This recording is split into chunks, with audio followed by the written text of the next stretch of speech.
Hey everyone, welcome to another installment of Harry Potter Theory. In today's video, we're going to be discussing Sirius Black, Remus Lupin, Peter Pettigrew, and the moment in the Prisoner of Azkaban when Wormtail feared for his life.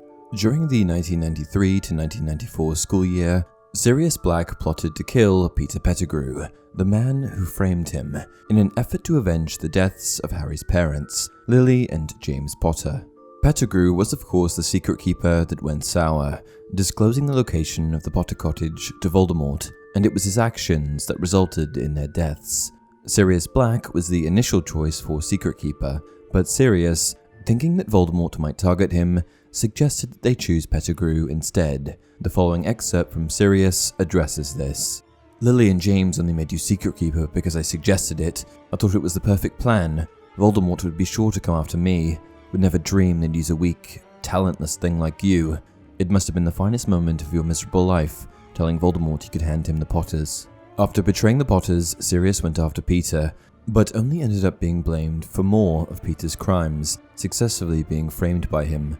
The fact that Sirius suggested Pettigrew be secret keeper, only to have him betray them and then be blamed for his crimes, ate away at Sirius for the duration of his time at Azkaban. This meant that he had years to plan his revenge, and he landed on the decision that he would kill Peter the second he got out. During the 1993 to 1994 school year, Sirius Black pursued this very objective in an effort to avenge the deaths of his friends. He escaped Azkaban and eventually found himself in the Shrieking Shack, along with fellow marauder Remus Lupin, who was teaching at Hogwarts, and ex-marauder Pettigrew in rat form. This was Sirius's opportunity to finally kill Pettigrew, and Remus, who was present at the time, decided that he wanted in. "You don't understand. He would have killed me, Sirius. Then you should have died. Died rather than betray your friends, as we would have done for you. You should have realized if Voldemort didn't kill you, we would. Goodbye, Peter."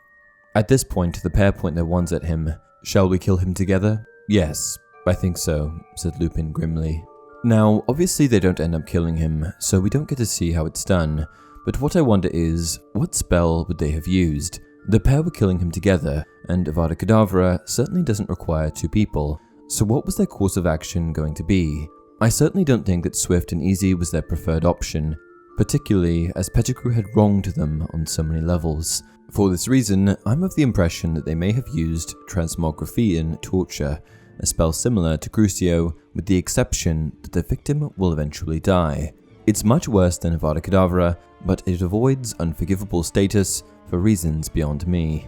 In addition to wanting to draw out Pettigrew's death, I think that Remus and Sirius also committed the act together to share the blame in the event that they were caught.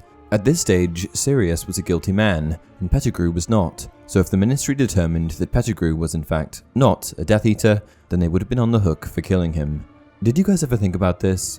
If you enjoyed the content, please like the video and subscribe. Until next time, you're Wizard Harry.